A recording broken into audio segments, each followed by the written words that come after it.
जीवन में खुशी के लिए अपने जीवन में वेलकम का बोर्ड लगा रखा है कि वो सदा हमारे जीवन में आए, और दुख के लिए सारे दरवाजे हमने बंद करके रखा है।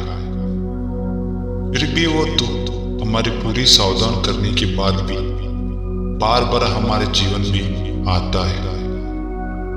हम खुशी के पाने की प्रयास करते हैं, जन्म से लेकर मृत्यु तक, और दुखों के सामना होता रहता है।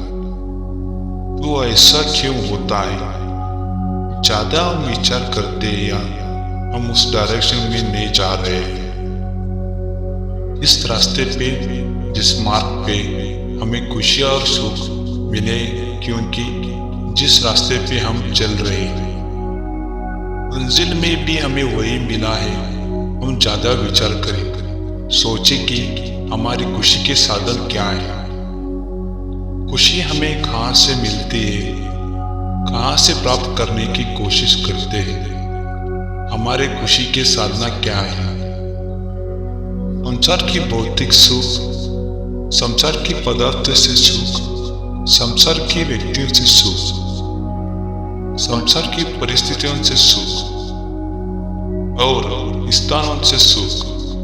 एक बात ख्याल मिले कि जिनसे हम सुख की आशा करते हैं, क्या वो सदा स्थिर रहने वाले हैं? जिनसे हमने परमानेंट सुखी का आशा की है, खुशी की इच्छा की है, अकंडीशनल हैप्पीनेस की इच्छा की है, तो क्या ये लिमिटेशन है? क्या वो स्वस्थ है, सदा रहने वाले हैं?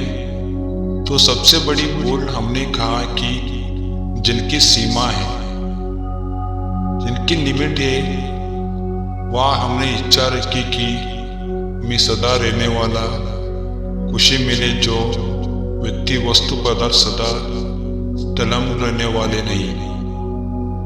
उनसे हम यदि ऐसा ही आशा रखेंगे तो निश्चित हम दुख के मार्ग पर चल रहे हैं। एक व्यक्ति था, उसका अपने परिवार में बहुत प्रेम था, आसक्ति थी, और ऐसा प्रगाढ़ आसक्ति जो परिवार के सिवा उसे कुछ नहीं सुनता था। देवर्षि नारद एक दिन वहां से गुजरे और उन्हें उससे देख के दया आ गई। उनसे कहा कि भाई, क्यों इतने परिवार में आसक्त होते हो? क्यों प्रशंसा जैसे जीवन जीते हो? अपने आनंद के प्राप्त करो, परमात्मा में लगा जाओ। संसार की करते हो सेवा की बातें निभाओ। वो बोला कि अभी नहीं, मैं बाद में करूंगा। नारद जी बोल के चल गई। कुछ समय के बाद वो वहां से गुजरे तो देखा कि वो व्यक्ति वहां नहीं, लेकिन उस व्यक्ति का पुनर्जन्म हुआ। वो उसी घर में कीड़ा बन के घूमने लगा। देवर्षि नारद को ये देख के बहुत दया आ गया।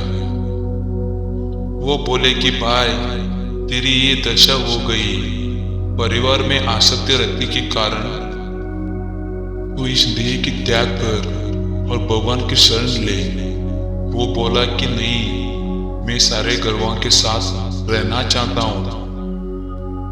ने अपने करीब देख के मुझे बहुत अच्छा लगता है। देवर्षि नारद को बहुत अजब लगा कि ऐसा इसकी दुरादशा हो गई, पर आसक्ति के चलते इसका यहाँ सुख दिखाई दे रहा है। नारद जी वहां से चले। एक दिन फिर वहां से गुजरे तो उन्होंने देखा कि उसी घर के बाहर कुत्ता बना के घूम रहा था।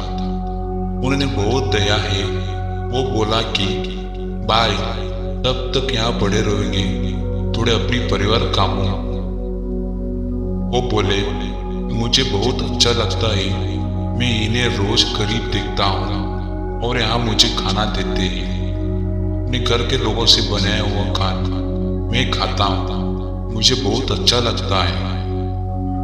और यहाँ से अब देख के नारद जी सोचने लगे कि यहाँ आसक्ति इतनी प्रगाढ़ है यह दुखी की भी सुख की भी प्राप्ति करती है, अपना में भी सम्मान में भी प्राप्ति करती है।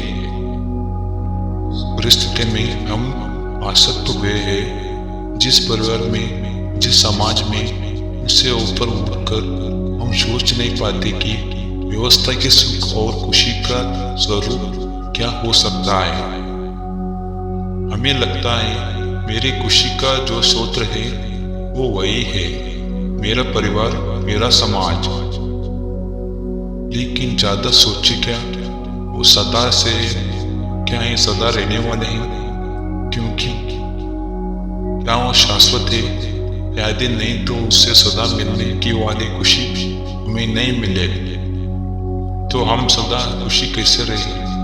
उसका सिर्फ एक ही साधन है, एक ही स्रोत है, वो है परमात्मा। क्योंकि हमें ऐसा खुशी चाहिए जो सदा रहे, जो काल की सीमा में बंद नहीं, जिसके होने से पहले, जिसके होते समय, जिसके होने से बाद दुखी की छाई ना पड़ती है। और हम परमात्मा के अंश में हैं। जैसा परमात्मा स्वरूप चैतन्य शाश्वत है, वैसा ही हमारा भी वास्तविक स्वरूप चैतन्य है। जब हम अपने निज स्वरूप में, अपनी निजता में नहीं लौट आएंगे, तब तक उसका आनंद को, उस खुशी को हम प्राप्त नहीं कर पाएंगे। क्योंकि अभी तक जितने भी साधन हैं वो बाहर के हैं। जहाँ से भी खुशी मिल रहे हैं, बाहर से मिल रहे हैं। हमारे भीतर से कोई खुशी और जांच नहीं बैठा और आनंद की लहर नहीं। जब बाहर से कुछ अच्छा सुनने को मिलता है, देखने को मिलता है, संसार से प्रेम मिलता है, हम प्रसन्न होते हैं। वही संसार जब पीड़ा देता है, अपमानित करता है, तो हम दुखी होने लगते हैं। तो हमारी सारी स्थिति व्यवस्था बाहर के लोगों पे, बाहर की चीजों पे निर्भर करता है। यदि हम थोड़े अपने आप से लौटे, अपने आप से जुड़े, अपने निश्चित से जुड़े, परमात्मा से जुड़े, तो रोज रोज ये जीवन में दुख सुख का, पीड़ियों का, परेशानियों का चक्कर चल जाता है। वो ठहर जाए, क्योंकि हम देख पाएंगे ये सब चीजें चल रही है और इससे अलग हूँ। ये वीडियो पसंद आई तो लाइक करो, शेयर करो, कमेंट करो एंड सब्सक्राइब करो दोस्तों।